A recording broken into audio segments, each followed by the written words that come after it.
اعوذ باللہ من الشیطان الرجیم بسم اللہ الرحمن الرحیم السلام علیکم ورحمۃ اللہ وبرکاتہ۔ Welcome to my YouTube channel Quranic light by Qaisar. اللہ تعالیٰ کے فضل و کرم سے آج ہمارا سورۃ الاحزاب کا درس نمبر 5 ہے، جس میں ہم جانیں گے کہ جب کفار اور یہود نے مل کر ریاست مدینہ کا محاصرہ کیا تو اس وقت اہل اسلام اور جو منافقین تھے ان کا رویہ اور طرز عمل کیسا تھا، اس کے متعلق آج کے درس میں ہم جانیں گے۔ سب سے پہلے ہم ان آیات کے ترجمہ کی جانب آتے ہیں۔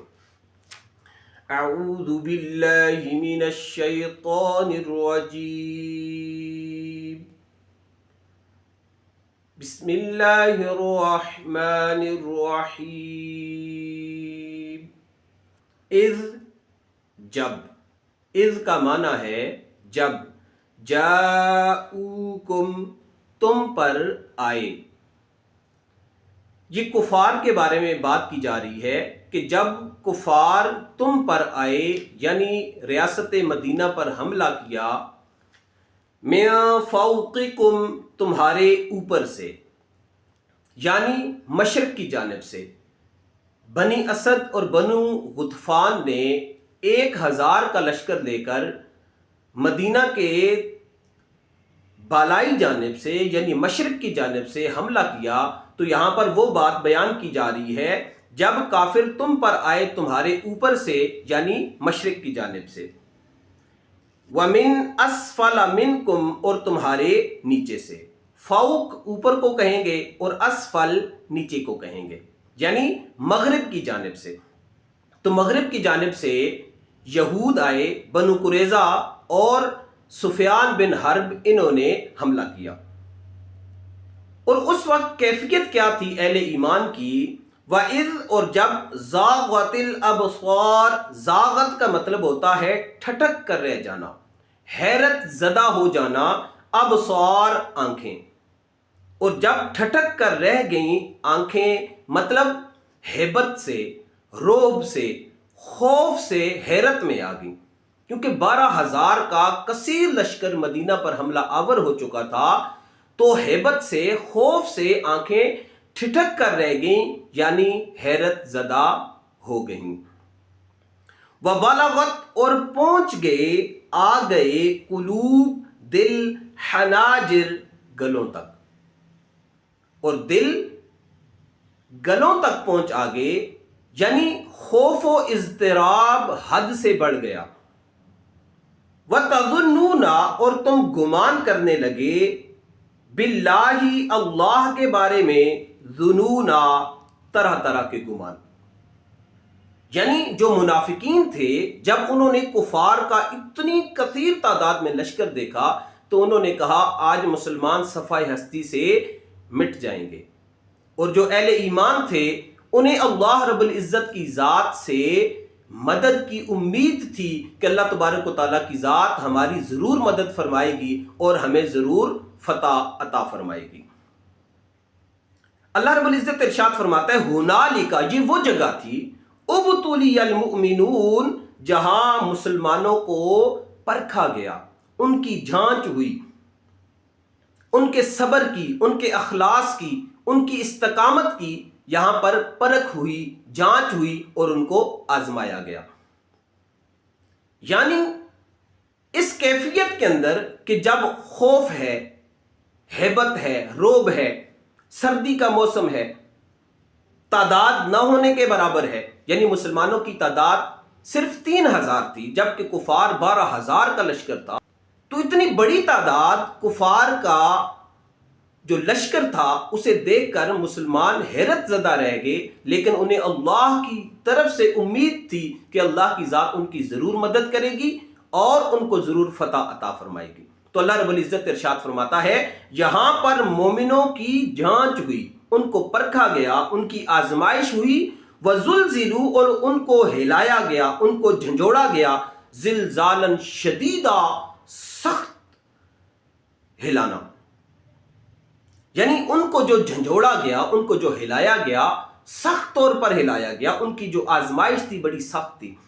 لیکن آپ دیکھیں اس کیفیت میں بھی، اس خوف و اضطراب ہیبت کی کیفیت میں بھی مسلمان نبی کریم صلی اللہ تعالی علیہ وآلہ وسلم کے ساتھ اللہ کی حکم کی تعمیل میں ڈٹے رہے، ان حالات کا مقابلہ کرتے رہے، تو اللہ تبارک و تعالیٰ نے انہیں فتح سے ہمکنار کیا، جیسا کہ ہم نے درس نمبر 4 میں یہ بات جانی کہ اللہ تبارک و تعالیٰ نے کس طرح اہل ایمان کی مدد کی اور انہیں فتح عطا فرمائی۔ یہ تو تھا اہل ایمان کا طرز عمل۔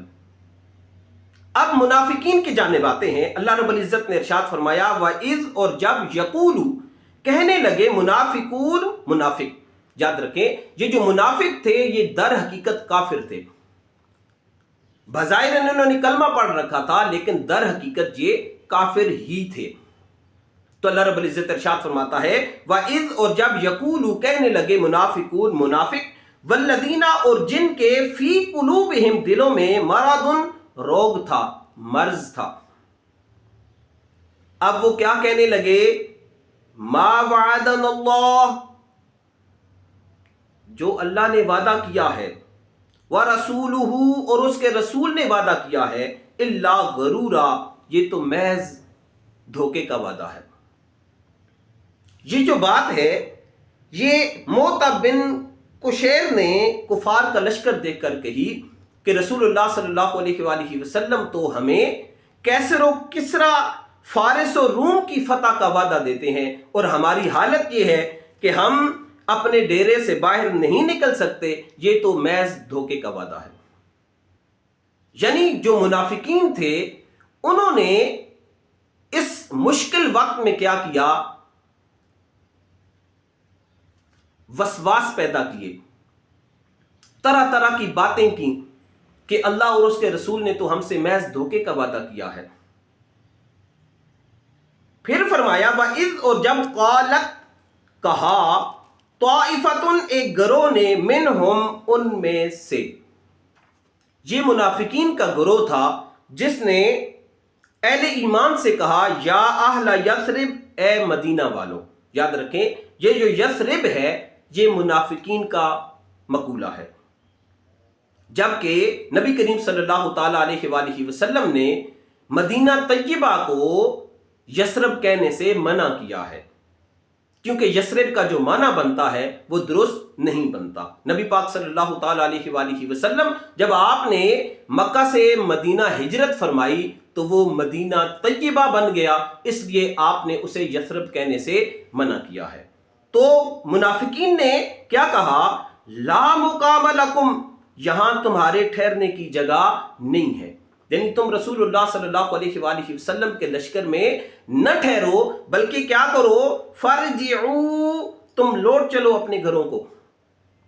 تم رسول اللہ صلی اللہ علیہ وآلہ وسلم کے لشکر میں نہ ٹھہرو بلکہ اپنے گھروں کو چلو۔ پہلے انہوں نے کیا مایوسی پھیلائی، کیا فتنہ پھیلایا کہ ہم سے اللہ اور اس کے رسول نے محض دھوکے کا وعدہ کیا ہے۔ دوسری بات، ایک گروہ نے کیا کہا منافقین کے کہ تم یہاں پہ نہ رہو بلکہ تم گھروں کو واپس چلے جاؤ۔ وَيَسْتَأْذِنُ، اور اذن مانگتا تھا، اجازت مانگتا تھا، فریقٌ، ایک گروہ، منہم، ان میں سے، نبی یا نبی صلی اللہ تعالی علیہ وآلہ وسلم سے، یقولون، یہ کہہ کر، ان بیوتنا عورا، ہمارے گھر غیر محفوظ ہیں، ہمارے گھر بغیر حفاظت کے ہیں، وہ کھلے پڑے ہیں۔ اللہ رب العزت فرماتا ہے وما ہی بعورۃ، حالانکہ ان کے گھر بے حفاظت نہ تھے، ان کے گھر کھلے پڑے نہیں تھے۔ ان یریدون، وہ تو چاہتے تھے، الا فرارا، بھاگنا۔ جو منافقین تھے وہ تو بھاگنا چاہتے تھے، یہ ان کا بہانہ تھا کہ ہمارے گھر کھلے پڑے ہیں، غیر محفوظ ہیں۔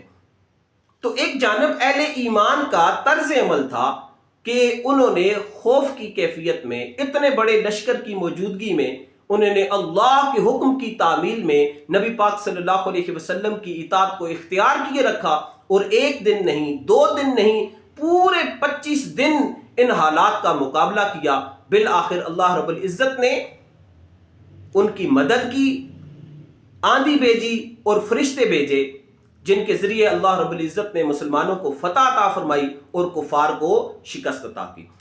آج کی ویڈیو آپ کو کیسی لگی؟ ویڈیو کو ضرور لائک کریں، چینل کو سبسکرائب کریں اور ثواب کی نیت سے اس ویڈیو کو ضرور شیئر کریں تاکہ باقی احباب بھی قرآن کریم کی ان کی تعلیمات سے استفادہ حاصل کر سکیں۔